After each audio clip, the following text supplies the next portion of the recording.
Good everyone. तो आज का टास्क अपना क्या कंप्लीट करने का था? मेंस प्रीवियस ईयर, साथ में मेंस ऑब्जेक्टिव और एडवांस ऑब्जेक्टिव के जो क्वेश्चन हमारे रह गए थे लास्ट क्लास में, उसको हम कंप्लीट करेंगे। ठीक है। वॉइस और स्क्रीन शेयरिंग दिख रही है आप लोगों को? वॉइस क्लियर है? ओके, चलो स्टार्ट करते हैं। तो मेंस प्रीवियस ईयर के अराउंड 5 क्वेश्चन हैं, पहले उसको कंप्लीट कर लेते हैं। ठीक है, चलिए पहला क्वेश्चन, क्वेश्चन नंबर 4। उससे पहले करेंगे क्वेश्चन नंबर 4 को डिस्कस, ये वाला। अब ध्यान से देखो क्या क्या डेटा दिया हुआ है और क्या क्या पूछा गया है। एफ एक्स दे रखा है कि डिफरेंशिएबल है फॉर ऑल एक्स, मतलब एफ एक्स कॉन्टिन्यूस भी होगा। एफ एक्स डिफरेंशिएबल तो है, साथ में कॉन्टिन्यूस भी है। ठीक है।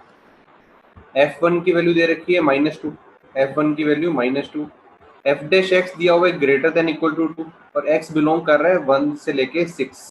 और बातें किसके बारे में पूछी हैं? एफ ऑफ 6 के बारे में। इसके बारे में कुछ पूछा गया एफ ऑफ 6 के बारे में, और रिलेटेड क्वेश्चन में क्या दे रखा है? एक्स बिलोंग कर रहा है 1 to 6, एफ एक्स डिफरेंशिएबल भी है, एफ ऑफ 1 की वैल्यू भी दे रखी है, एफ ऑफ 6 के बारे में पूछा गया है। कोई बता सकता है क्वेश्चन में उसने इतने सारे हिंट दिए कि क्या यूज करना चाहिए? साफ साफ हिंट है एमवीटी की तरफ। एलएमवीटी के अंदर ही ये सब कुछ गिवन होता है जो उसने दे दिया अपने को यूज करने के। ठीक है, देखो सोल्यूशन पे चलते हैं सीधा, क्योंकि तो है यहाँ पर कि क्या दिया होगा क्या नहीं दिया होगा। ये देखो भाई, 1 से लेके 6 तक एक्स बिलोंग कर रहा है। एफ डैश एक्स की डेफिनेशन लगाते हैं एलएमवीटी को। एफ डैश एक्स लगा दिया, f of 6 minus f of 1 upon 6 minus 1। अब एफ डैश एक्स क्या दिया होगा? Greater than equal to 2।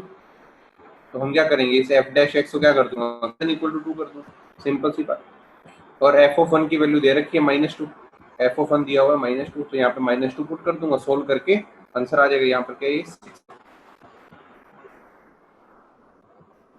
एक बार सोल्व किया, आंसर आ गया। क्लियर भाई?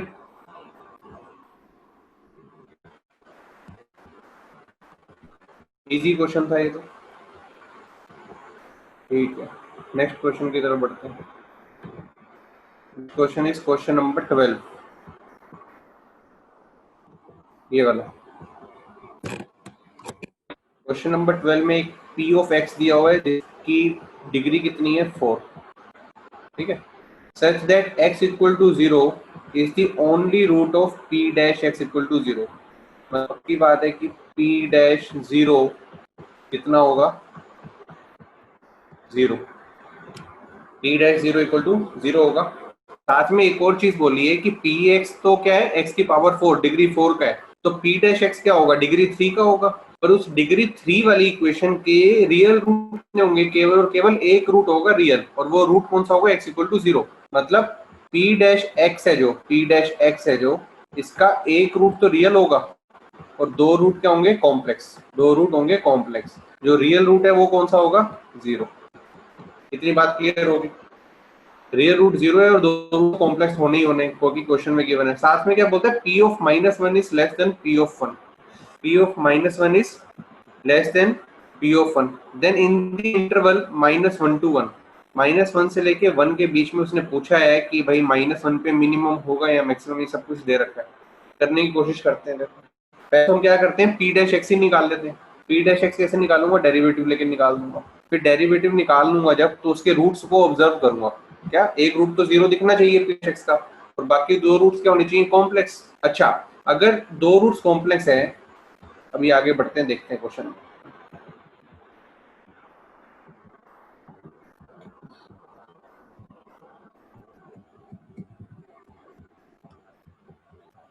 ये देखो,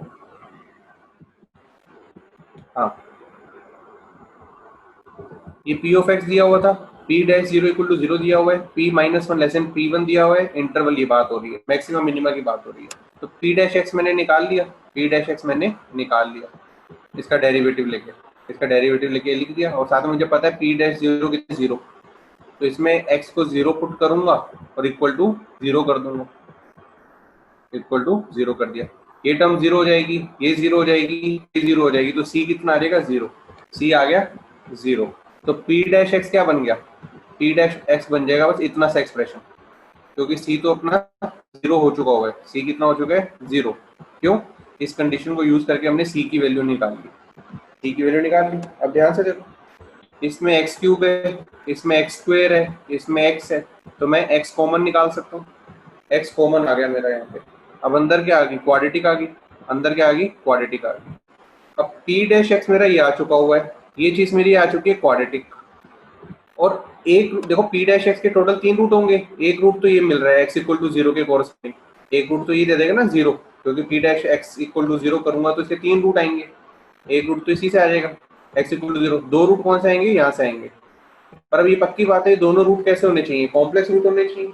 दोनों रूट कैसे होने चाहिए, कॉम्प्लेक्स होने चाहिए, क्वाड्रेटिक वाले के। तो क्वाड्रेटिक के रूट ये दोनों कॉम्प्लेक्स होने चाहिए, और साथ में मुझे पता है एक्स का कोएफिशिएंट कितना है, 4। एक्स स्क्वायर का कोएफिशिएंट कितना है, 4, और इसके दोनों रूट कैसे हैं, कॉम्प्लेक्स। तो पक्की बात है इस क्वाड्रेटिक का ग्राफ ऐसा बन रहा होगा। यस और नो, बताओ भाई। क्वाड्रेटिक का ग्राफ तो ऊपर है, मतलब क्वाड्रेटिक है जो हमेशा पॉजिटिव है, क्वाड्रेटिक हमेशा यहाँ पर क्या होगी, पॉजिटिव होगी। तो पी डैश एक्स किस पे डिपेंड कर रहा है, साइन चेंज के लिए एक्स के ऊपर, क्योंकि क्वाड्रेटिक में तो एक्स में कुछ भी पुट करूं क्वाड्रेटिक तो हमेशा पॉजिटिव साइन देगा। बदलेगा कौन, एक्स बदलेगा। एक्स को अगर नेगेटिव डालूंगा तो पी डैश एक्स नेगेटिव आएगा, एक्स को पॉजिटिव डालूंगा तो पी डैश पॉजिटिव आएगा। तो पक्की बात होगी, अगर एक्स की वैल्यू जीरो से छोटी है, एक्स की वैल्यू अगर जीरो से छोटी है तो इसका मतलब पी डैश एक्स डिक्रीजिंग होगा, क्योंकि P dash X less than आ जाएगा, तो पी एच डिक्रीजिंग हो जाएगा, पी ऑफ एक्स डिक्रीजिंग हो जाएगा एक्स लेस देन जीरो के लिए, क्योंकि एक्स लेस देन जीरो के लिए क्या हो रहा है, एक्स लेस देन जीरो के लिए पी डैश एक्स क्या हो रहा है, लेस देन जीरो, तो नेगेटिव हो रहा है। और एक्स ग्रेटर देन जीरो के लिए पी डैश एक्स क्या हो रहा है, ग्रेटर देन जीरो। तो इसका मतलब क्या हुआ, पी डैश एक्स है जो एक्स पे डिपेंड कर रहा है, अगर एक्स लेस देन जीरो हुआ, एक्स अगर लेस देन जीरो हुआ तो पी डैश एक्स क्या होगा, लेस देन जीरो। और एक्स ग्रेटर देन जीरो हुआ तो पी डैश एक्स होगा ग्रेटर देन जीरो। इतनी सी बात क्लियर हुई, देखते हैं आगे। देखो एक्सपेरिमेंट लेस देन जीरो होगा, वो लिख दिया, कोई फायदा नहीं उसका तो लिखने का। अब मेरी बात सुनो, हाँ, तो ये बात पक्की बात होगी कि पी डैश एक्स है जो वो अपना साइन चेंज कहां पर कर रही है, एक्स इक्वल टू जीरो कह रहा हूं, तो मैं यहां से कह सकता हूं, यहां से ये चीज बोली जा सकती है, ये एक्स लेस देन जीरो के लिए P dash X less than zero, x greater than zero के लिए P dash x greater than zero. तो पक्की बात है कि जो गिवन पी ऑफ एक्स है, जो गिवन पी ऑफ एक्स है उसका minimum x equal to zero पे आएगा। जो पी ऑफ एक्स है, पी ऑफ एक्स है जो उसका मिनिमा कहां पर आएगा, एक्स इक्वल टू जीरो पे आएगा कि नहीं आएगा, क्योंकि P dash X less than zero के लिए नेगेटिव हो रहा है, जीरो से पहले ग्राफ गिरता आ रहा है, ऐसे ऐसे आ रहा होगा गिरता हुआ कहीं, और जीरो के आगे बढ़ता हुआ दिखेगा। बताओ भाई, समझ आई बात।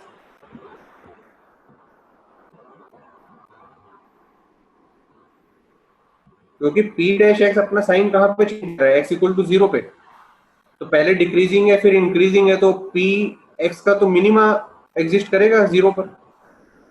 अब बात सुनो, उसने में क्या पूछा था, क्वेश्चन में उसने पूछा अपने से, हमें किस इंटरवल में चेक करना है, -1 से 1 तक।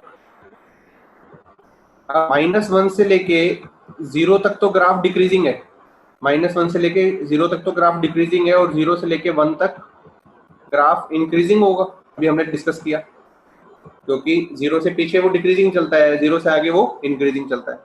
ठीक है, तो जीरो से 1 में जब वो इंक्रीजिंग चल रहा है तो पक्की बात नहीं होगी कि पी ऑफ मैक्सिमम वैल्यू होगी, पी ऑफ 1 पे मैक्सिमम आकर होगा, मैक्सिमम वैल्यू पी ऑफ 1 होगी,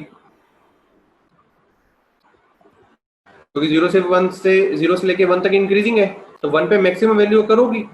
अब -1 से जीरो तक वो डिक्रीजिंग है, -1 से जीरो तक वो डिक्रीजिंग है, तो -1 पे मैं तो कहूंगा नहीं ना कि मिनिमम हो रहा है, -1 पे मिनिमम थोड़ी ना हो रहा है, जीरो पे मिनिमम हो रहा है। बताओ भाई।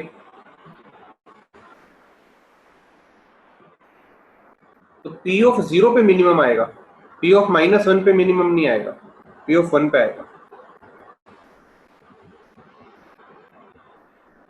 ठीक है,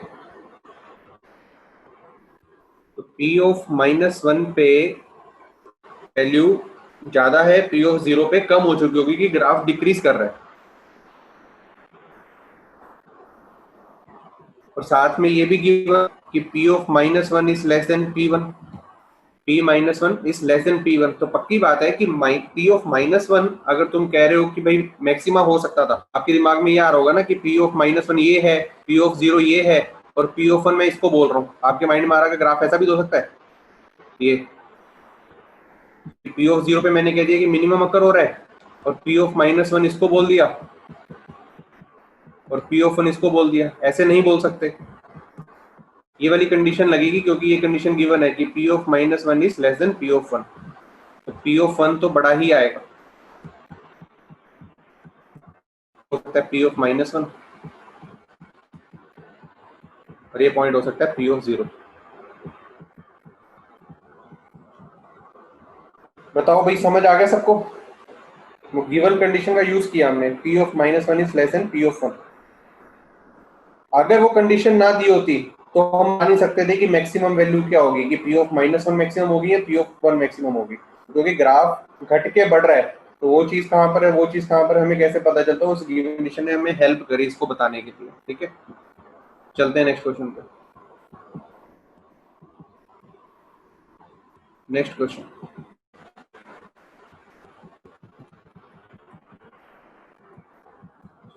अब ये क्वेश्चन है क्वेश्चन नंबर 14। क्वेश्चन नंबर 14 क्या कह रहा है? एफ ऑफ एक्स की दो ब्रांचेज है, लोकल मिनिमा कहाँ पे अकर हो रहा है? एक्स इक्वल टू -1 पे। Then the possible value of k, मतलब लोकल मिनिमा करना है -1 पे। तो -1 की बात करूं, -1 की बात करूं और -1 प्लस की बात करूं। अगर मैं कह रहा हूं -1 पे मिनिमा होना है, -1 पे मिनिमा होना है, तो ये चीज बड़ी होनी चाहिए ऐसे और ये चीज भी ऐसे बड़ी होनी चाहिए कि -1 प्लस पे भी आंसर बड़ा होना चाहिए, -1 माइनस पे भी आंसर बड़ा होना चाहिए -1 से। यस और नो? यहाँ पे इक्वल भी लग सकता है, इक्वालिटी भी आ सकती है ना? उसने तो बोला कि वो मिनिमम हो जाए बस। अब मिनिमम होने के लिए क्या हो सकता है? आजू बाजू वाली वैल्यू सेम भी रह ले, कोई दिक्कत नहीं उससे, पर वो ज्यादा नहीं होनी चाहिए। आपने पढ़ा होगा ऐसा ही केस। यस और नो? थोड़ी देर के कांस्टेंट रह लेना, है ना? तो आपको करना क्या है, -1 पे, -1 पे फंक्शन की वैल्यू कौन सी है? ये वाली है। -1 पुट कर दिया यहाँ पर और x -1 प्लस कौन सा वैल्यू लेगा? ये वाला लेगा। और -1 माइनस के लिए भी ये वाली वैल्यू लेगा। तो x इक्वल टू -1 और -1 माइनस के लिए तो पहली ब्रांच ही यूज होगी, ये वाली ब्रांच कब यूज होगी? -1 प्लस के लिए यूज होगी। और ये वाली कंडीशन देंगे, ये कंडीशन लगा के दिखा देता हूँ मैं आप लोगों को। ये देखो, ये लगा दी कंडीशन, मैंने बोल दिया ये हो जाए या फिर ये हो जाए। तो f ऑफ -1 की वैल्यू उस फंक्शन में पुट करके k+2 आ गई थी और दूसरी ब्रांच में पुट करा तो ये आ गया था, तो k less than equal to -1 आ गया था। पहली ब्रांच से करोगे तो 0 लेस देन इक्वल टू 0 आ जाएगा क्योंकि दोनों फंक्शन सेम है। -1 माइनस के लिए और -1 के लिए, दोनों के लिए फंक्शन सेम है, तो दोनों इक्वल ही आएंगे ना, इसलिए 0 लेस देन इक्वल टू 0 आ गया। तो इसको तो क्या ही करना है, ये तो हमेशा ही ट्रू है। और दूसरे केस के लिए आ गया लेस देन इक्वल टू -1, तो इसके हिसाब से आंसर आ जाएगा k की वैल्यू।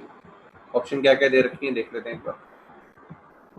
k की वैल्यू -1 है ना, पॉसिबल वैल्यू ऑफ k।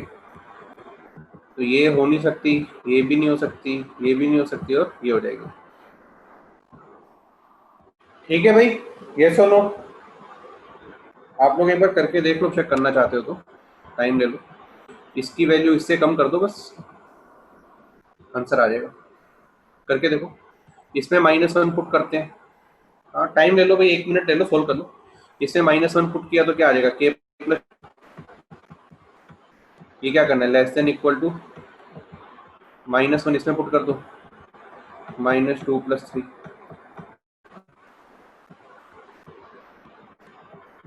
खत्म। k + 2 less than equal to -2 + 3।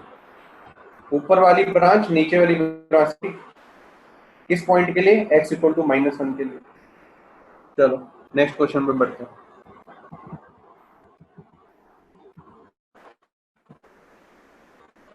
Next question ये वाला कर, अच्छा अभी आप लोगों का क्यूबिक वाले क्वेश्चंस हुए नहीं है, क्यूबिक वाला ना कॉन्सेप्ट क्लास में हुआ नहीं है अभी, तो जब होगा ना तो अच्छे तरीके से ही हो पाएगा। मैंने पिछली क्लास में क्वेश्चन तो करा ही दिया था, जिसके बेसिस पे अगर आप चाहते तो कर सकते थे, पर हाँ अगर एक बार थ्योरी पूरी डिस्कस हो जाएगी, क्योंकि उसके कुछ स्पेशल केसेस भी होते हैं, तो वो जब हो जाएगा ना उसके बाद ही वो क्यूबिक वाले क्वेश्चन लगाओ, ठीक है ना। अभी लगाने का कोई फायदा नहीं। जैसे क्वेश्चन नंबर 22 भी है, क्यूबिक के ऊपर क्वेश्चन है, पर ये किया जा सकता है, मतलब इसमें ज्यादा नहीं है कुछ सोचने का। पर हाँ फिर भी अगर नॉलेज पूरी हो जाएगी तब ज्यादा मजा आएगा करने के लिए, तो अभी हम इसको डिस्कस नहीं करते, बेटर यही है एक बार क्यूबिक की थ्योरी हो जाने देते हैं। पर अगर करना चाहते हो तो कर लेना आप लोग, थोड़ा बहुत मैंने बता ही दिया था, पर बेटर वही रहेगा कि एक बार हो जाए। नेक्स्ट क्वेश्चन देखते हैं।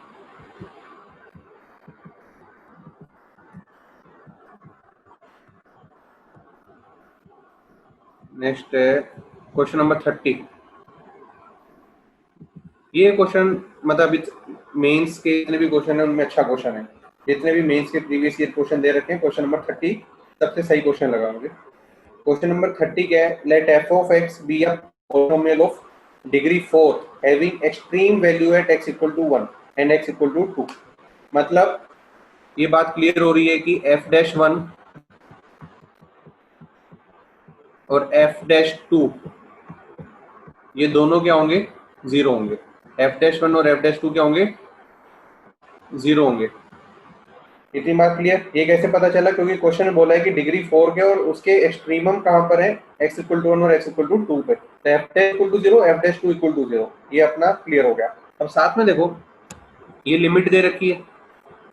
अच्छा ये ग्रेटेस्ट इंटीजर नहीं है, ग्रेटेस्ट इंटीजर आप तभी कंसीडर करो अगर वो मेंशन करे कि हाँ ये ब्रैकेट किसको रिप्रेजेंट कर रही है।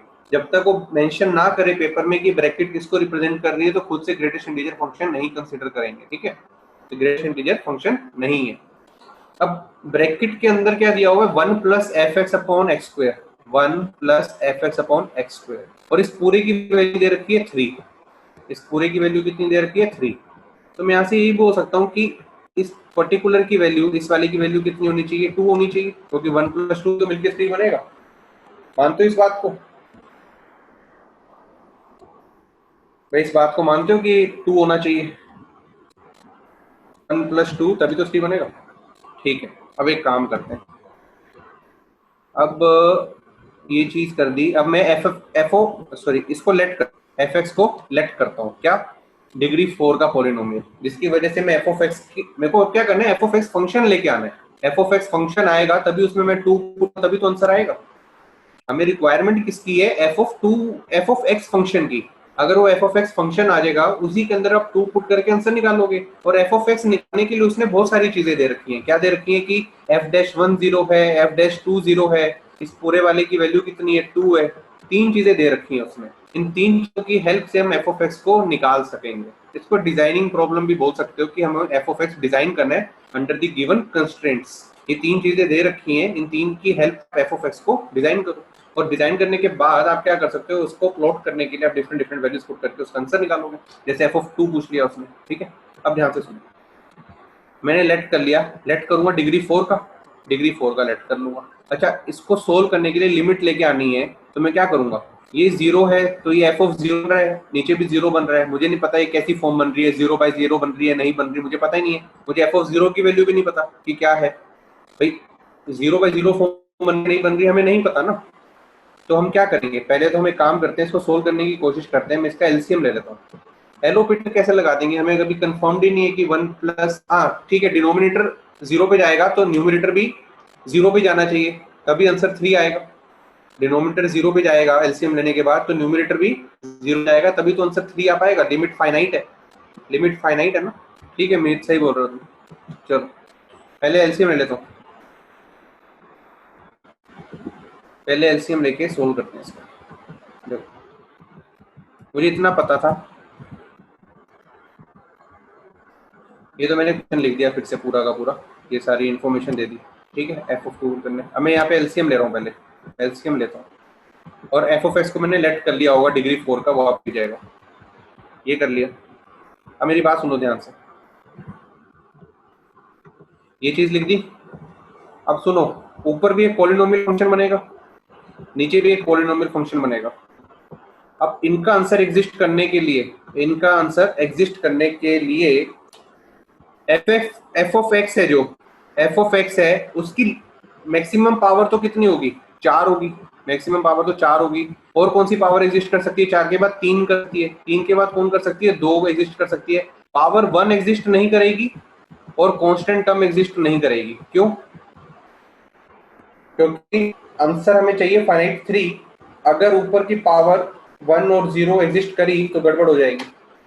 नीचे की पावर और ऊपर की पावर 2 तक जाए, x की पावर 4, x की पावर 3, x की पावर 2 हो सकती है, पर x की पावर 1 और x की पावर 0 एग्जिस्ट नहीं कर सकती। रीजन, क्योंकि वे 3-4 क्यों नहीं करेगी, पॉलिनोमियल पावर 4 का है ना। तो x की पावर 4 अपॉन एक्स स्क्वायर क्या बन जाएगा, एक्स स्क्वायर। x की पावर 3 अपॉन एक्स स्क्वायर कितना बन जाएगा, x, और लिमिट टेंडिंग टू 0 पे वो 0 पे जाते हैं। और x एफ ऑफ एक्स की पावर 2 होगी जब x square by x square, तो वो कांस्टेंट टर्म बनेगी। अगर इसकी आप पावर x लेते हो तो टर्म कौन सी बन जाएगी, x अपॉन एक्स स्क्वायर। ये कितना बन जाएगा, 1/x। तो ये इन्फिनिटी पे जाएगा, आंसर नहीं दे पाएगा ये। बताओ, बात आई समझ? अरे पढ़ा था ना पॉलिनोमियल अपॉन पॉलिनोमियल, ठीक है ना। तो अब मुझे एफ ऑफ एक्स कैसा लेट करना चाहिए, एफ ऑफ एक्स हमें ऐसा लेट करना चाहिए जिसमें एक्स की पावर 4 आए, 3 आए और 2 आए। पावर 1 और कांस्टेंट टर्म को रखेंगे नहीं, ठीक है ना। डिग्री 4 बोला है ना उसने, देखो। तो मैंने एफ ऑफ एक्स को ये लेट किया,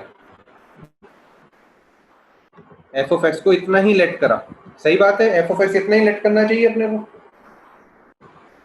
लिमिट एग्जिस्ट करने के लिए। प्लस डी एक्स प्लस ई तो चाहिए नहीं।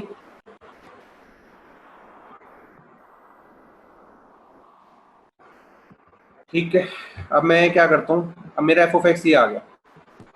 अब साथ में ध्यान से सुनते जाओ। अब मैं एफ ऑफ एक्स पे हम 3 अपनी कंडीशंस यूज करेंगे। डिफरेंट कंडीशन कौन कौन सी, कि एफ डैश 1 0 होना चाहिए, एफ डैश 2 0 होना चाहिए। 2 कंडीशन तो ये है। आप लोग करो ट्राई, अब करना शुरू करो। एफ डैश 1 को 0 करो, एफ डैश 2 को 0 करो। एक इक्वेशन बन जाएंगी, 2 इक्वेशन बन जाएंगी। 2 कंडीशन तो ले आओ पहले। एफ डैश 1 इक्वल टू 0 कर दो, एफ डैश 2 इक्वल टू 0 करो। 2 इक्वेशन बन जाएंगी एबीसी में। ये करो पहले, f dash 1 equal to 0, f dash 2 equal to 0, ठीक है ना। 2 इक्वेशन बन जाएंगी। देखो, एफ डैश 1 0, एफ डैश 2 0। अब ये देखो मेरा, अगर एफ ऑफ एक्स मुझे design, F of x design करने के लिए क्या चाहिए मेरे को, ए की वैल्यू चाहिए, बी की वैल्यू चाहिए और सी की वैल्यू चाहिए। 2 इक्वेशन तो आ गई एबीसी में, एबीसी में 2 इक्वेशन आ गई। अब मुझे क्या चाहिए, एक और इक्वेशन चाहिए होगी एबीसी के अंदर, तभी तो एबीसी 3 की वैल्यू आएंगी। सही बात है। अब मैं जो तुम बोल रहे थे वो चीज करेंगे। एफ डैश 1 एफ डैश 2 0 करके अपनी 2 इक्वेशंस आ गई है। तीसरी इक्वेशन कैसे लेके आएंगे, तीसरी इक्वेशन लेके आएंगे कहाँ से, देखो मैंने आपको क्वेश्चन की स्टार्टिंग में बोला था कि ये वाली चीज कहाँ पे अप्रोच करेगी, ये वाली चीज अप्रोच करेगी 2 पे, ये वाली चीज अप्रोच करेगी 2 पे, ठीक बात है। अब एफ ऑफ एक्स आपके पास है A X square plus B X, A X की पावर 4 प्लस बी एक्स की power 3 plus C X square. F of X को यहाँ पर पुट करो, नीचे एक्स स्क्वायर है, लिमिट एक्सटेंडिंग टू 0 और इसको 2 के इक्वल करो, सी की वैल्यू निकल आएगी। करो, ये देखो ये करा मैंने।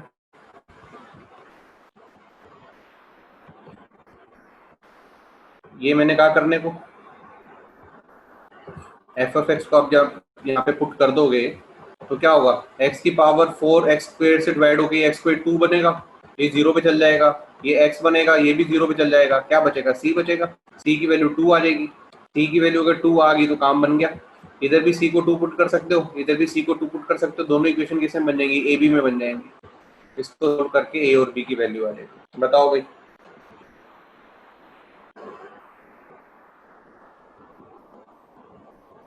आया समझ? देखो ये अच्छा क्वेश्चन इसलिए था क्योंकि इसके अंदर से देखो डेरिवेटिव भी यूज करा दिया, लिमिट भी यूज करा दिया, लिमिट का भी पॉलिनोमियल बाय पॉलिनोमियल यूज किया, तो एक अच्छे लेवल का क्वेश्चन कह सकते हैं JEE Main point of view से। लास्ट स्टेप में भाई देख चीज है ना, ये इक्वल टू 2 है, मैंने बताया था ना 1 + 2 तभी तो 3 होगा। तो ये अगर 2 है, मैंने क्या किया, इसमें एफ ऑफ एक्स को ये पुट कर दो, एफ ऑफ एक्स को ये पुट कर दो, यहाँ पे पुट करोगे तो मतलब डिवाइडेड में क्या जा रहा है, x² जा रहा है, और इक्वल टू कितना है 2। इसको सोल्व करो, ये चीज 0 हो जाएगी, ये चीज 0 हो जाएगी, x² कटेगा तो c कितना आ जाएगा, 2 आ जाएगा। उत्सव पंचल समझ आ गई बात भाई? आगे कर लेना, अब ABC वैल्यू निकाल के कर लेना ना, ठीक है आगे बढ़ता हूँ भाई। ऑनलाइन है 54 लोग, रिप्लाई कर रहे हैं सिर्फ 5 लोग, बाकी लोगों को रिप्लाई करने में जोर आ रहा है शायद। बताओ भाई, ABC की वैल्यू अपनी आ चुकी है, इससे आप एफ ऑफ एक्स आ जाएगा, एफ ऑफ एक्स से आप एफ ऑफ 2 निकाल पाओगे। चलो नेक्स्ट क्वेश्चन करते हैं। नेक्स्ट क्वेश्चन ये है, मैं सीधा आपको बता देता हूँ उसने क्वेश्चन क्या पूछा था, क्वेश्चन दिखा नहीं रहा हूँ, अगर आप लोगों ने ट्राई किया तो आपको पता चल जाएगा। एफ ऑफ एक्स मेरा ये फंक्शन दिया होगा, कह रहे हैं इस एफ ऑफ एक्स को हमें मैक्सिमम करना है, कि एफ ऑफ एक्स है जो मैक्सिमम वैल्यू लेता रहे, तो उसके लिए ए की वैल्यू क्या होनी चाहिए, ये एफ ऑफ एक्स की वैल्यू हमेशा मैक्सिमम आए, तो ए की वैल्यू क्या होनी चाहिए, ये पूछा है। अब देखो करने का तरीका, ये साइन है, ये भी ये कोस है, दोनों का एंगल क्या है, सेम, दोनों का एंगल क्या है, सेम, साइन और कोस का एंगल अपना है सेम। तो अब मुझे साइन प्लस कोस इसकी मैक्सिमम वैल्यू फाइंड करनी होती है, तो याद करो आप √a² + b², ये सब निकालते थे, √a² + b² निकालते थे मैक्सिमम वैल्यू, और मिनिमम वैल्यू निकालते थे -√a² + b²। सही बात। ट्रिग्नोमेट्रिक इक्वेशन भी याद रखो, कि अगर मैं ट्रिग्नोमेट्रिक इक्वेशन में पूछता था क्वेश्चन कि sin x + cos x + cos x, मैं पूछता हूँ कि इसकी मैक्सिमम वैल्यू किस एंगल पे आएगी, तो कैसे निकालते थे? अगर आप सिर्फ 11th के कॉन्सेप्ट पे जाओ, मैक्सिमम मिनिमा के कॉन्सेप्ट पे ना जाओ, तो आप क्या करते थे, sin x और cos x को कंबाइन कर लेते थे, 1/√2 से मल्टीप्लाई करके और √2 से डिवाइड करके, यही करते थे। √2 से मल्टीप्लाई, √2 से डिवाइड करके एक पर्टिकुलर एक एंगल बन जाता था, तो आप क्या कहते थे, π/2 बन जाए, जिसकी वजह से वो उसका आंसर मैक्सिमम आ जाए। तो सेम इसके अंदर करेंगे, अब दोनों का एंगल सेम है, तो दोनों को कंबाइन करके एक ट्रिग्नोमेट्रिक फंक्शन आया जा सकता है, या तो साइन बना लो या फिर कॉस बना लो। तो √2 से मल्टीप्लाई, √2 से डिवाइड, √2 से मल्टीप्लाई या फिर √2 से डिवाइड कर देंगे, ठीक है। अगर ये किया हमने तो देखो क्या बनेगा, ये चीज बन जाएगी, ये सबको पता ही होगा कि ये बन जाएगा, क्योंकि 1/√2 का फैक्टर आएगा, 1/√2 किसके कोरस्पॉन्ड करता है, π/4 एंगल कोरस्पॉन्डिंग होता है, cos π/4 भी 1/√2 होता है, sin π/4 भी 1/√2 होता है, और √2 से मल्टीप्लाई बाहर किया। अब मैं कह रहा हूँ एफ ऑफ एक्स मैक्सिमम होना चाहिए, एफ ऑफ एक्स की मैक्सिमम वैल्यू कितनी आ सकती है, √2 आ सकती है, कितनी आ सकती है, √2।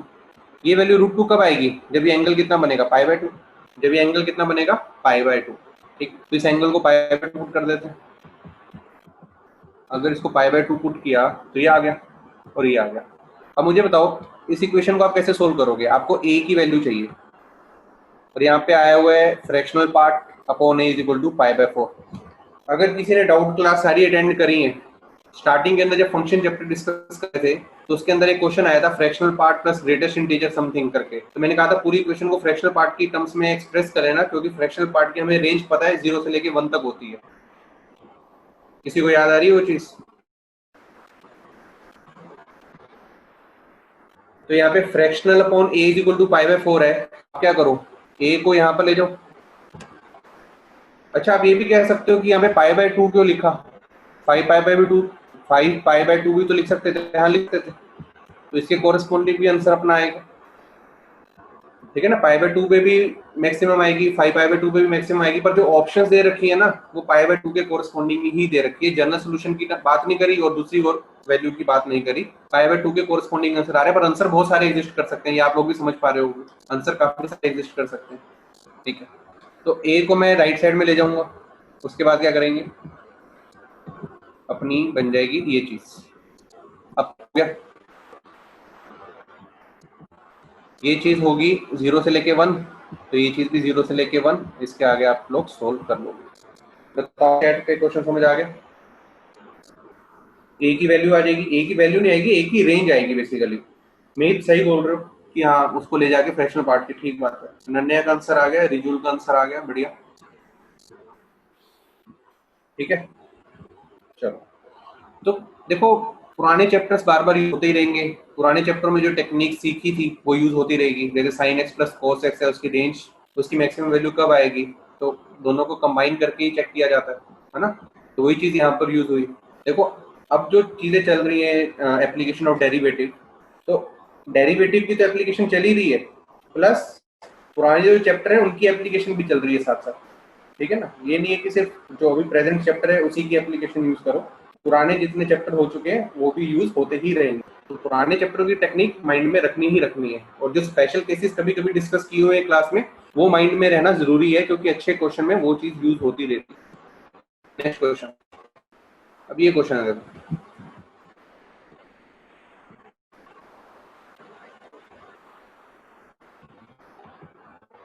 अब ये क्वेश्चन है, एफ ऑफ एक्स दिया हुआ, ये डिग्री कितनी है 4, कह रहे हैं इस एफ ऑफ एक्स की जो मैक्सिमम वैल्यू है, इस एफ ऑफ एक्स की मैक्सिमम वैल्यू है वो क्या है, जी ऑफ बी। आप जी ऑफ बी क्या होगी, मैक्सिमम वैल्यू तो एक पर्टिकुलर वैल्यू होती है, और उसने क्या बोला कि मैक्सिमम वैल्यू क्या है, जी ऑफ बी है। मतलब जो इसकी मैक्सिमम वैल्यू आ रही है वो एक फंक्शन है बी का। इसका मतलब ये है कि आप इसका एफ डैश एक्स निकालोगे, f dash x equal to 0 करोगे, उसे एक्स की कुछ वैल्यूज आएंगी, वो एक्स की वैल्यू पुट करके आप चेक करोगे कि मैक्सिमा कहाँ पर आ रहा है, मिनिमा कहाँ पर आ रहा है, ठीक है ना। जहाँ पे मैक्सिमा आएगा वो मैक्सिमम वैल्यू होगी जो उस मैक्सिमा के कोरस्पॉन्डिंग, वो होगी जी ऑफ बी। क्वेश्चन समझ आया? F dash x equal to 0 करोगे, एक्स की वैल्यूज आएंगी, एक्स की वैल्यू पुट करोगे एफ डबल डैश एक्स में, एफ डबल डैश एक्स अगर लेस देन 0 हुआ या फिर ग्रेटर देन 0 हुआ तो आपको पता चलेगा मिनिमा या मैक्सिमा आ रहा है, ठीक बात। तो अपन को मैक्सिमा वाला पॉइंट फिल्टर करना है। तो पहला केस तो हम यही करेंगे कि इसका एफ डैश एक्स निकाल लेंगे। क्या करेंगे, एफ डैश एक्स निकाल, F dash x equal to 0 करेंगे, ये लो एफ डैश एक्स निकाला, एफ डैश एक्स को 0 कर दिया, तो एफ डैश एक्स क्या बना, क्यूबिक बना, क्या बना, क्यूबिक। और इस क्यूबिक के कितने रूट्स आएंगे, 3 रूट्स आएंगे। एक तो आ जाएगा एक्स इक्वल टू 0, और एक X square equal to B, इसके कोरस्पॉन्डिंग रूट क्या आ जाएगा, एक रूट बी, और एक आ जाएगा माइनस रूट बी। और ध्यान में रखो कि ग्रेटर देन 0 है तो ये रूट्स भी क्या है, रियल है, ये रूट्स भी रियल है। अगर b लेस देन 0 होता तो रूट्स रियल ना होते, पर ये रियल है, कोई दिक्कत नहीं। पर हाँ फर्क नहीं पड़ता रियल या नॉन रियल कुछ भी हो। अब क्या करना है, हमें चेक करना है कि मैक्सिमा कहाँ पर एग्जिस्ट करेगा, मैक्सिमा कहाँ पर एग्जिस्ट करेगा। उसके लिए क्या निकालना पड़ेगा, डबल डैश एक्स। जिस एक्स के लिए F double dash X less than 0 होगा, जिस एक्स के लिए F double dash X less than 0 होगा उस पॉइंट में मैक्सिमा एग्जिस्ट करेगा, यस और नो, बताओ भाई। जिस एक्स के लिए F double dash X less than 0 होगा वहां पर मैक्सिमा एग्जिस्ट करेगा।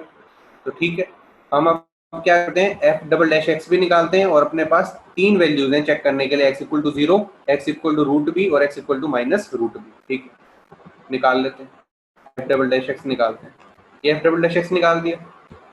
अब क्या पुट करोगे, इसमें अगर आप 0 पुट करो और इसके कोरस्पॉन्डिंग वो भी पुट करना, दो अलग केस, देखो क्या आ जाएगा। 0 के कोरस्पॉन्डिंग जो 2b आ गया, 0 के कोरस्पॉन्डिंग 2b आ गया, और b क्या दिया होगा, ग्रेटर देन 0, तो ये क्या आ गया, ग्रेटर देन 0। तो भाई 0 पर तो क्या एग्जिस्ट करेगा, मिनिमा, क्या एग्जिस्ट करेगा, मिनिमा। तो इसका तो कोई लेना देना नहीं है, हमें किसकी बात नहीं है, मैक्सिमम की बात करनी है कि क्वेश्चन में मैक्सिमम यूज हुआ है, कि मैक्सिमम है जीबी, जीबी को क्या बोला उसने, मैक्सिमम वैल्यू। तो ठीक है, चेक करते हैं, F double dash root B, F double dash root B check किया, इसी के अंदर चेक कर दिया, F double dash root B, इसके अंदर रूट बी पुट किया तो ये आ गया माइनस 12b प्लस 2b, और F double dash minus root B put किया तब भी कितना आया, माइनस 12b प्लस 2b। तो इससे क्या पता चला, जो एफ डैश बी है वो आ गया माइनस 10b, और हमें पता है b क्या है, ग्रेटर देन 0, b क्या है, ग्रेटर देन 0, तो ये क्वांटिटी क्या होगी, लेस देन 0। तो माइनस रूट बी पे भी और प्लस रूट बी पे भी, दोनों पे ही क्या होगा, मैक्सिमा एग्जिस्ट करेगा। दोनों पे क्या एग्जिस्ट करेगा, मैक्सिमा एग्जिस्ट करेगा, रूट बी पर भी और माइनस रूट बी पर। तो मैक्सिमम वैल्यू कहां पर आ रही है एफ ऑफ एक्स की, रूट बी पर एंड माइनस रूट बी पर। इतनी बात समझ आई? क्योंकि रूट बी और माइनस रूट बी दोनों पर second derivative is less than 0। इतना क्लियर? ठीक है, तो अब हम क्या करते हैं, वो मैक्सिमम वैल्यू निकाल लेते हैं। अब क्या करते हैं, वो वाली मैक्सिमम वैल्यू निकाल लेते हैं। Maximum value of F of X किस पॉइंट पे एग्जिस्ट कर रही है, x equal to root B पर और माइनस रूट बी पर, दोनों में से किसी पे पुट कर दो। एफ ऑफ एक्स के अंदर एक्स की जगह रूट बी पुट कर दो तो आपकी मैक्सिमम वैल्यू आ जाएगी, और उसी मैक्सिमम वैल्यू को उसने क्या बोल दिया, जी ऑफ बी। जो भी आपकी मैक्सिमम वैल्यू आई है उसी को उसने कहा जी ऑफ बी। देखो, तो G of F of X मैंने रूट बी पुट किया तो मेरा ये आ गया। जो गिवन एफ ऑफ एक्स था मेरा, उसमें मैंने रूट बी पुट किया या माइनस रूट बी पुट किया, दोनों में ही आ जाएगा बी स्क्वायर माइनस 3b। तो इसको उसने क्या बोल दिया, जी ऑफ बी। इसको क्या बोल दिया, जी ऑफ बी। अब क्वेश्चन में क्या बोला गया है, क्वेश्चन में बोला गया अपने को, ये देखो क्वेश्चन ये था, एफ ऑफ एक्स ये कह रहे इसकी मैक्सिमम वैल्यू जीबी है। हमने जी फंक्शन तो निकाल लिया, और क्वेश्चन में पूछा गया, कह रहे फिर मैक्सिमम वैल्यू ऑफ जीबी बताओ क्या आएगी। अब जो इसकी मैक्सिमम वैल्यू थी वो जी ऑफ बी थी, तो बी पे डिपेंड कर रही थी, तो बी की क्या वैल्यू रखें कि जिसकी वजह से जी ऑफ बी खुद मैक्सिमम बन जाए। तो जी ऑफ बी तो बन गया, अब वो पर्टिकुलरली पूछ रहे जी ऑफ बी की मैक्सिमम वैल्यू क्या होगी। तो ये देखो, ये अपना maximum value of F of X आ गया, रूट बी पुट करके वो ये आ गया, ये आ गया अपना एफ ऑफ। अब कह रहे हैं इसकी मैक्सिमम वैल्यू बताओ, इसकी मैक्सिमम वैल्यू बताओ। तो ये अब आपकी क्वाड्रेटिक फंक्शन बन गया। अब इसकी मैक्सिमम वैल्यू तो निकाल ही सकते हो। बी स्क्वायर माइनस 3b की मैक्सिमम वैल्यू कहाँ से आ जाएगी, माइनस डी अपॉन 4a से। माइनस डी अपॉन 4a का फॉर्मूला लगा दो इस पे, माइनस डी अपॉन 4a। बताओ भाई, समझ आया? क्वेश्चन है ये, X cube plus A X square plus B X plus 5 sine square X, X cube plus A X square plus B X plus 5 sine square X. JEE advance objective का question है ये। X की power 3 plus A X square plus B X plus 5 sine square. Given क्या है, given है कि function क्या है, ये इंक्रीजिंग है। फंक्शन क्या है, इंक्रीजिंग, और कह रहे हैं कि कंडीशन बताओ ए और बी के ऊपर। चार ऑप्शन दे रखी थी, ए और बी के रिलेशन दे रखे थे। गिवन फंक्शन है, इंक्रीजिंग है, कंडीशन बतानी है ए एंड बी के ऊपर। तो पहली बात तो इंक्रीजिंग दे दिया, इंक्रीजिंग दे दिया तो मतलब डेरिवेटिव ग्रेटर देन 0 कर देंगे, ग्रेटर देन इक्वल टू 0 कर देंगे। कर देते हैं, एफ डैश एक्स निकाल लेते हैं इसका। अगर इसका एफ डैश एक्स निकाला तो देखो क्या आता है, ये आ जाएगा, ये एफ डैश एक्स आ गया। ये 2 साइन एक्स कोस एक्स बनेगा तो साइन 2x बन जाएगा, ये चीज आ जाएगी। तो मेरा एफ डैश एक्स आ गया। इसी एफ डैश एक्स को मुझे क्या करना है, ग्रेटर देन इक्वल टू 0 करना है। ठीक है, ग्रेटर देन इक्वल टू 0 करना है। अब बात सुनो ध्यान से, तो इसी को देखते हुए हमें ए और बी की टर्म्स में रिलेशन लेके आना है, ताकि ये चीज ग्रेटर देन 0 हो हमेशा। अब ये चीज देखो, एक्स को मैं कुछ पुट करूंगा, ये चीज वेरी करेगी, ये चीज वेरी करेगी कहां से कहां तक, -5 से लेके 5 तक, -5 से लेके 5 तक वेरी करेगी। और ये वाली जो चीज है, ये ए बी पे भी डिपेंडेंट है और एक्स पे भी डिपेंडेंट है।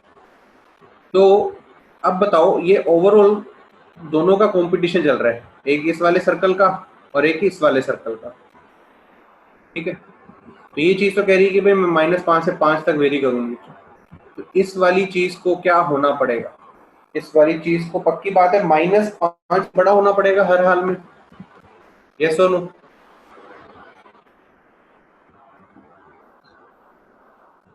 लेफ्ट वाले को माइनस से बड़ा ही होना पड़ेगा हर हाल के अंदर,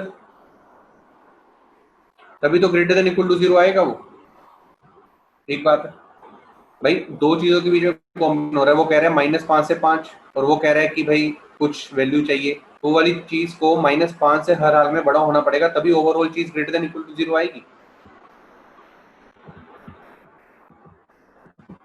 मैंने ये लिखा, राइट साइड में ले गया, ये चीज आ गई राइट में, -5 साइन 2x को ले गया मैं यहाँ पे। ठीक है, अब देखो ये वाली जो चीज है, ये तो फिर से -5 से लेके 5 तक वेरी कर रही है, -5 से लेके 5 तक वेरी कर रही है। ठीक, तो लेफ्ट वाली चीज को क्या होना पड़ेगा, हर हाल में 5 या 5 से बड़ा ही होना पड़ेगा, क्योंकि अगर ये -3 होता है, मान लो ये -3 होता है, सॉरी -3 की जगह मान लो यहाँ पे अगर 3 होता है तो ये चीज़ को 3 होना पड़ता, पर अगर ये चीज़ 5 होती तो लेफ्ट वाली चीज़ को 5 से बड़ा होना पड़ता। तो अगर ये चीज़ हमेशा ही 5 से बड़ी है तो यहाँ पे 3 हो, 2 हो, 1 हो, -1 हो, ये चीज़ कवर कर जाएगी हर एक चीज़ को। पर अगर इस चीज़ को मैं मान लेता हूँ कि ये 3 है, ये 3 है और ये 5 हुआ, तो गड़बड़ हो जाएगी, 3 ग्रेटर देन 5 नहीं होता। तो कभी कभी तो ये -5 से लेके 5 तक घूम रहा है ना, तो इस वाले को हर एक केस को कवर करते हुए लेफ्ट साइड को राइट साइड से बड़ा होना है, तो लेफ्ट साइड को हमेशा 5 बड़ा ही होना पड़ेगा, 5 या 5 से। ये तो नहीं कह सकता कि लेफ्ट साइड 3 से बड़ी हो जाए या 2 से बड़ी हो जाए, ठीक है ना। बात आई समझ? भाई राइट साइड अगर 3 होती है और लेफ्ट साइड 5 होती है तो कोई दिक्कत नहीं है, पर लेफ्ट साइड अगर 3 हुई, राइट साइड 5 हुई तो दिक्कत हो जाएगी ना, 3 ग्रेटर देन 5 थोड़ी ना होता है। राइट साइड है वो -5 से लेके 5 तक घूम रही है, राइट साइड -5 से लेके 5 तक वेरी कर रही है, ठीक बात है। तो लेफ्ट साइड को राइट साइड से हमेशा बड़ा होना है, तो राइट साइड किसी ना किसी मूवमेंट में 5 हो सकता है, तो लेफ्ट साइड को हर हाल में 5 से बड़ा होना पड़ेगा उस केस में। अगर मैंने कह दिया लेफ्ट साइड है जो 3 से बड़ी हो, साइड 5 हो जाए, तो लेफ्ट का 3 राइट का 5, केस बिगड़ जाएगा। बात आ रही है समझ? यस और नो? भाई हमें क्या करना है, लेफ्ट साइड है और राइट साइड है, राइट साइड -5 से लेके 5 तक है और मैं कह रहा हूँ लेफ्ट साइड को राइट साइड से बड़ा होना चाहिए, तो लेफ्ट साइड को राइट साइड के मैक्सिमम, तो सारे केस कवर हो जाएंगे। राइट साइड की मैक्सिमम वैल्यू 5 हो रही है, तो लेफ्ट साइड को हमेशा ही कह दे कि राइट साइड की मैक्सिमम वैल्यू से बड़ा कर दे, तो राइट साइड कुछ भी होती रहे, लेफ्ट साइड हमेशा बड़ी निकलेगी। मेरे हिसाब से अब समझ आ जाना चाहिए, ठीक है ना। अरे वो क्वेश्चन नहीं करते थे, max of sine X comma cos X, sine और कोस में से कौन सा है, तो वही चीज है, लेफ्ट साइड को राइट साइड से बड़ा करना है तो राइट की मैक्सिमम वैल्यू से बड़ा कर दो। चलो नेक्स्ट क्वेश्चन, हाँ इसको सोल्व कर लेना, ये आ जाएगा। देखो ये चीज आ गई, ग्रेटर देन 5 लेफ्ट में ले गया, ये चीज आ गई। अब मैं क्या चाहता हूँ कि लेफ्ट साइड है, लेफ्ट साइड है, लेफ्ट साइड हमेशा क्या हो, greater than equal to 0, left side हमेशा क्या हो, ग्रेटर देन इक्वल टू 0 हो। मतलब ग्राफ कैसा बने, ऊपर की तरफ बने, ऐसा, या तो ऐसा बन जाए या फिर ऐसा बन जाए, तो पक्की बात है D less than equal to 0 होना चाहिए, D less than equal to 0 होना चाहिए, D less than equal to 0 होगा तो ये केस बन जाएगा, ये आंसर आ जाएगा। क्लियर? एक बार चैट पे बता दो, इसको समाप्त किया, नेक्स्ट क्वेश्चन पे जाएंगे। ये क्लियर हो गया पूरा अच्छे से? ठीक है, नेक्स्ट क्वेश्चन। भाई ये वही वाला क्वेश्चन है फिर से, ये वाला क्वेश्चन दे रखा है, एफ एक्स की दो ब्रांचेस दे रखी हैं, लेस देन इक्वल टू 1 के लिए, एक्स ग्रेटर देन 1 के लिए, कह रहा है value of B for which F X has the greatest value at x equal to. फिर से वही करोगे कि एफ ऑफ वन -1 से बड़ा हो जाए और F of 1 greater than equal to F of 1 plus हो जाए, क्लोज ब्रैकेट ही आएगी ओपन।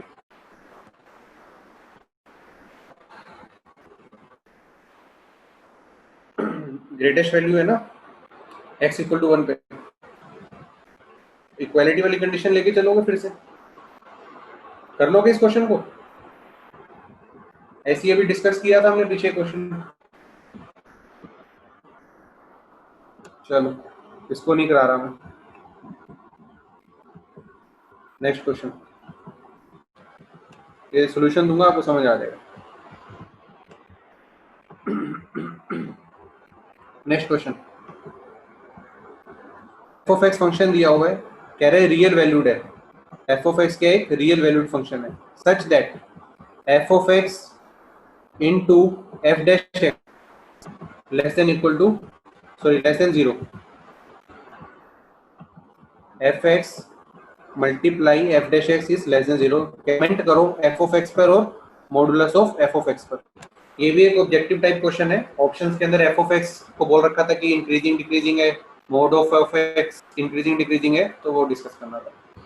अब बात सुनो, ये एक नंबर है, ये दूसरा नंबर है, ये क्या दे रखा है, A into B less than 0, A into B less than zero होना का मतलब क्या होगा? एक नंबर पॉजिटिव दूसरा नंबर नेगेटिव, एक नंबर पॉजिटिव दूसरा नंबर नेगेटिव। इतनी सी बात क्लियर।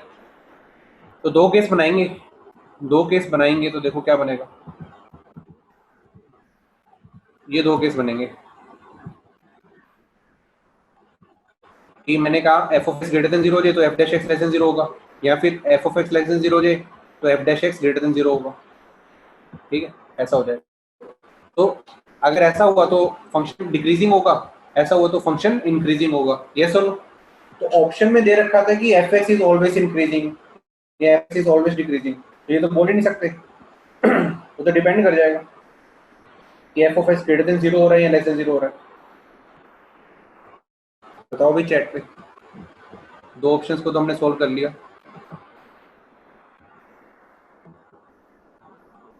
ठीक है, तो ये कोई गारंटी नहीं है कि एफ ऑफ एक्स है जो इंक्रीजिंग है या फिर डिक्रीजिंग है, क्योंकि दो केस बन सकते हैं, लेफ्ट वाला भी और राइट वाला भी। तो इसके बारे में तो हम कोई विचार नहीं है, ये ऑप्शन सेलेक्ट नहीं करेंगे, तो इसके कोरस्पॉन्डिंग ऑप्शन दोनों ही कैंसिल हो जाएंगे। ठीक है, बचेगा क्या? ये इंक्रीजिंग है या डिक्रीजिंग। अब खुद सोचो, ध्यान से खुद सोचो, ये वाली जो चीज दे रखी है, ये क्या दे रखा है कि एफ ऑफ एक्स एक पॉजिटिव वैल्यू है, F of x positive value है, पर एफ ऑफ एक्स है जो हमेशा क्या है? डिक्रीजिंग है। ये वाला केस क्या कह रहा है? एफ ऑफ एक्स है जो हमेशा फर्स्ट और सेकंड क्वाड्रेंट में दिखेगा पर गिरता दिखेगा। एफ ऑफ एक्स हमेशा फर्स्ट और सेकंड क्वाड्रेंट में दिखेगा पर हमेशा गिरता हुआ दिखेगा। और ये क्या कह रहा है? ये कह रहा है कि एफ ऑफ एक्स हमेशा थर्ड और फोर्थ क्वाड्रेंट में दिखेगा पर बढ़ता हुआ दिखेगा। इतनी बात समझ आ रही है? बोलो भाई। ठीक है, तो हम अज्यूम कर लेते हैं दोनों केस के ग्राफ वैसे, क्योंकि मॉडुलस फंक्शन की बात हो रही है ना। तो देखो दो तीन तरीकों से कह सकता है, मैं आपको ग्राफ से करा रहा हूँ, आप डेफिनेशन लगा के भी कर सकते हो, करके देखना। मैंने मान लिया कि एफ ऑफ एक्स ऐसा होगा कुछ, इस कंडीशन को फॉलो करने के लिए ग्राफ और सेकंड क्वाड्रेंट में होगा और गिरता हुआ दिखेगा, ऐसा गिरता हुआ दिखा दिया मैंने। इस केस के लिए मैंने थर्ड और फोर्थ क्वाड्रेंट में रखा और बढ़ता हुआ दिखा दिया। और नेगेटिव ही रखना है तो आ सकता, फर्स्ट और सेकंड में नहीं आ सकता। ठीक है, तो मेरा एफ ऑफ एक्स है, इस केस में भी ऐसा हो सकता है और इस केस में ऐसा हो सकता है। बात किसकी कर रहे हैं? Mode of F of x. तो इस फंक्शन का अगर मोड लूं, इस फंक्शन का मोड लूं तो यही बनेगा। इस फंक्शन का मोड लूं तो क्या बनेगा? इस फंक्शन का अगर मोड ले लिया तो क्या बनेगा? इसकी मिरर इमेज बन जाएगी ऐसे। ठीक बात है। तो अब दोनों केस में देखो, इस केस में देखो, इस केस में देखो, इसका मोड यही रहेगा, इसका मोड ये बन जाएगा। तो इस कंडीशन के लिए mode of F of x ये वाला कंडीशन बनेगा, और इस कंडीशन के लिए mode of F of x का ग्राफ यही बनेगा। दोनों केस में ग्राफ क्या दिख रहा है हमें? गिरता हुआ। यस और नो? बात आई होगी समझ? दोनों केस में ग्राफ गिरता हुआ दिख जाएगा, है ना? दोनों केस कवर हो गए। तो मैं आपको शुरू से बोलता आ रहा हूँ, चाहे हमने फंक्शन चैप्टर पढ़ा था या कोई और चैप्टर पढ़ा था, क्वेश्चन को ग्राफिकल बेस से हमेशा सोचने की कोशिश करोगे ना, टाइम बच जाता है। टाइम बचने की काफी पॉसिबिलिटी मिल जाती है आपको अगर आप क्वेश्चन को थोड़ा ग्राफ के थ्रू सोचना शुरू करो। ठीक, तो मैंने आपको ग्राफ से करा दिया है क्वेश्चन। नेक्स्ट क्वेश्चन, ये वाला क्वेश्चन है देखो।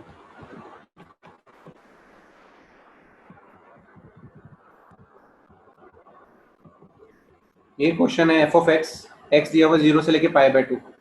कह रहे कमेंट करो इसके मैक्सिमा और मिनिमा पर। कमेंट करो इसके मैक्सिमा मिनिमा पे। लास्ट क्लास में हमने एक ऐसा क्वेश्चन किया था जिसमें एक फंक्शन एफ दिया हुआ, फंक्शन जी दिया हुआ था, कोस अपॉन साइन, साइन अपॉन कोस करके बड़ा सा, जिसका मैंने एफ ऑफ वाला पार्ट कर दिया था और जी वाला पार्ट आप लोगों को खुद करने को कह दिया था, याद है? दो पार्ट से उसके अंदर एफ ऑफ जी, एक एफ था और एक जी था। हाँ, वैसा ऐसा ही है ये भी। मैक्सिमा मिनिमा पे कमेंट करना है तो मतलब डेरिवेटिव पे जाना पड़ेगा। देखो इसका एफ डैश एक्स निकाला मैंने, एफ डैश एक्स नहीं आ जाएगा, सोल्व करके देखना। अब वो कह रहे हैं इसके कमेंट करो मैक्सिमम मिनिमा पर, ठीक है। तो ये देखो, वो पूछा था इसके कितने पॉइंट ऑफ मैक्सिमा और कितने पॉइंट ऑफ मिनिमा होंगे, ये क्वेश्चन था कि इसके कितने मैक्सिमा एग्जिस्ट करेंगे और कितने मिनिमा एग्जिस्ट करेंगे। अब देखो 0 से π/2 के अंदर ये हमेशा पॉजिटिव होता है, ये हमेशा पॉजिटिव होता है, और ये भी हमेशा पॉजिटिव होता है। सारा खेल किसका बचा? सारा खेल बचा इसका। जो लास्ट टाइम हमने क्वेश्चन डिस्कस किया था उसमें क्या आया था, tan x/2 अपॉन x/2 और -1 या x था, पता नहीं, -1 था शायद। तो tan x/2 का हमने ग्राफ बना दिया था, बना था, और ये बना था। तो हमने कहा था ये चीज़ 1 से बड़ी थी, ये चीज़ 1 से बड़ी थी। अब ध्यान से देखो, यहाँ पे किसका कंपैरिजन करना है, cos x और x का, कि π/2 में cos x बड़ा होता है या फिर x बड़ा होता है, ये चीज़ देखनी है अपने को, ठीक है। क्योंकि ये पॉजिटिव है, ये पॉजिटिव है और ये पॉजिटिव है। अब इन दोनों को देखने के लिए दूंगा मैं 0 से π/2 में दोनों का ग्राफ बना दूंगा। cos x का ग्राफ देखो कैसा बनेगा, cos x का ग्राफ बनेगा ऐसा, x का ग्राफ कैसा बनेगा, ऐसा 0 से π/2 में। ये पॉइंट क्या है, π/2, ठीक है। अब एक पर्टिकुलर पॉइंट ये है जहां पर cos x और x बराबर है, यहाँ पे cos x और x बराबर है, तो उस पॉइंट पे तो f डैश x 0 हो जाएगा। उस पॉइंट पे f डैश x क्या हो जाएगा, 0। इतनी बात समझ आ रही है? ग्राफ को देखें अगर, x के ग्राफ को और cos x के ग्राफ को, दोनों एक ही जगह टकरा रहे हैं। जहां पे वो टकराएंगे तो वहां पे तो cos x और x बराबर हो जाएगा। इस पर्टिकुलर पॉइंट को बोल देता हूँ x0, इस पर्टिकुलर पॉइंट को बोल देता हूँ x0।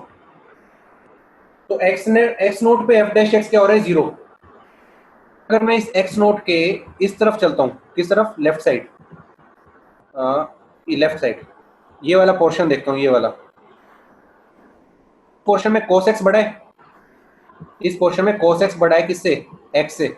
x नीचे है देखो, cos x बड़ा है और x छोटा है, तो ये नेगेटिव आ रही होगी। और अगर मैं x0 के राइट में चलता हूँ यहाँ पर, तो cos x छोटा है और x बड़ा है, तो ये नेगेटिव। तो 0 के लेफ्ट में पॉजिटिव हो रहा है और 0 के राइट में नेगेटिव हो रहा है, तो बताओ पॉइंट कैसा आएगा, मैक्सिमा या मिनिमा? एफ डैश पॉजिटिव से नेगेटिव जा रहा है, एफ डैश एक्स पॉजिटिव से नेगेटिव जा रहा है। बताओ भाई, तो मैक्सिमा बनेगा पॉजिटिव से नेगेटिव, और एक ही पॉइंट पे बनेगा, x0 पॉइंट पे, और तो कोई पॉइंट मिलेगा नहीं जहां पर वो दोनों बराबर हो सके और साइन चेंज हो। 0 से π/2 में तो यही होगा।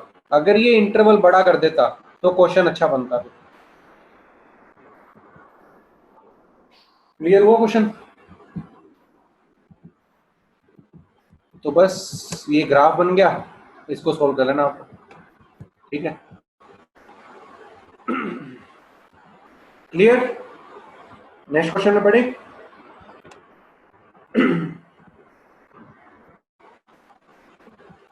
अब नेक्स्ट क्वेश्चन तो मैं डिस्कस नहीं कर रहा हूँ, बस इतना सा ही बता रहा हूँ कि उसके अंदर ना AMGM यूज होगा। आप लोग उसको कर लेना AMGM के मेथड से। ये मैंने सोल्व किया हुआ है, आप देखोगे दिख जाएगा, आपको हिंट दिया हुआ है, ज़्यादा कुछ करना नहीं इसके, ठीक है। AMGM से हो जाएगा। तो आज की क्लास में हमने डिस्कस किए अराउंड 13 to 14 क्वेश्चंस।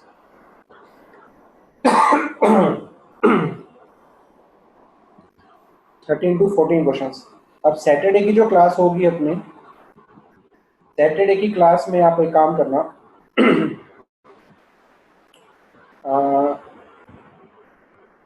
सर इस क्वेश्चन में पी एंड क्यू को साइन एंड कोस लेके कर सकते हैं, नहीं किया जा सकता है। P square plus Q square equal to 1 दिया हुआ है, पर यार उसने सारी रेंज कवर, पी और क्यू को पॉजिटिव बोल दिया, सिर्फ पी और क्यू को पॉजिटिव बोल रहा है वो। साइन और कोस लेट करते तो गड़बड़ हो जाती, साइन तो माइनस भी हो सकता है। मैक्सिमम वैल्यू पूछ रहा है तो चल जाएगा, मैक्सिमम वैल्यू चल रहा है तो चल जाएगी बात। बात आई समझ?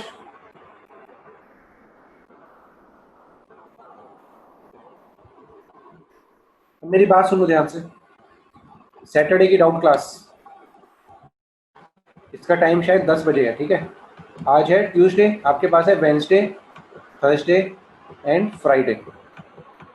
अभी आपके कुछ कुछ तो रहते हैं जिसकी वजह से आपका मेन सब्जेक्टिव अभी और हो नहीं सकता, एडवांस सब्जेक्टिव अभी और हो नहीं सकता, ठीक है, क्योंकि जो टॉपिक्स उसके अंदर बचे हैं वो अभी हुए नहीं है।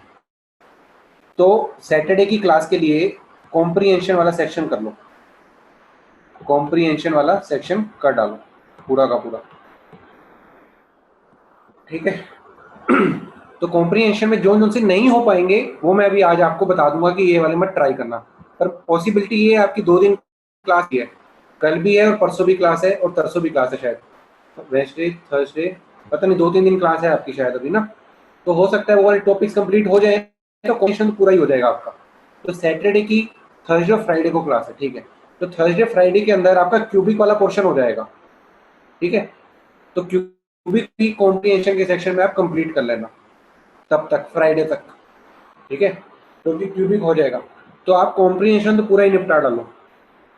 और अगर आपको कहीं पर क्वेश्चन दिखते हैं ना, कहीं पर क्वेश्चन दिखते हैं जैसे ज्योमेट्री वाले कि रेक्टेंगल का मैक्सिमम एरिया कितना हो जाएगा या कौन का वॉल्यूम मैक्सिमम कितना हो जाएगा, इस तरह के क्वेश्चन होते हैं ज्योमेट्री वाले, इनको अटेम्प्ट मत करना अभी, ये वाला पोर्शन अभी हुआ नहीं आपका। अगर ये वाले क्वेश्चन दिखेंगे ना कि एक एरिया मैक्सिमाइज कर दो या वॉल्यूम मैक्सिमाइज कर दो, वो वाले क्वेश्चन अटेम्प्ट मत करना, उसको छोड़ के बाकी और क्यूबिक वाले अगर कल परसों में थ्योरी कंप्लीट हो जाती है तो वो कर लेना। तो को कॉम्प्रिहेंशन का सेक्शन हम डिस्कस करेंगे। तो मैंने वो सेक्शन देखा, ज्यादा मुश्किल सेक्शन नहीं है, मुश्किल से 10 डाउट आने चाहिए, उससे ज्यादा नहीं आने चाहिए, ठीक है। क्योंकि हमने काफी क्वेश्चन कर लिए मेंस ऑब्जेक्टिव के, एडवांस ऑब्जेक्टिव के और मेंस प्रीवियस ईयर भी कर लिया। तो उसके अंदर रिपीट है क्वेश्चन कुछ, तो मेंस ऑब्जेक्टिव एडवांस ऑब्जेक्टिव पे कुछ ना कुछ क्वेश्चन रिपीट है उसके अंदर, और जो नए क्वेश्चन है वो बहुत इजी लगेंगे आपको, ठीक है। तो आप वो कर लो, मैक्सिमम 15 से 16 डाउट आएंगे और कमिंग ट्यूसडे को, उसके बाद जो ट्यूसडे आएगा उसके अंदर फिर पेपर डिस्कस करेंगे हम लोग, ठीक है। चलो।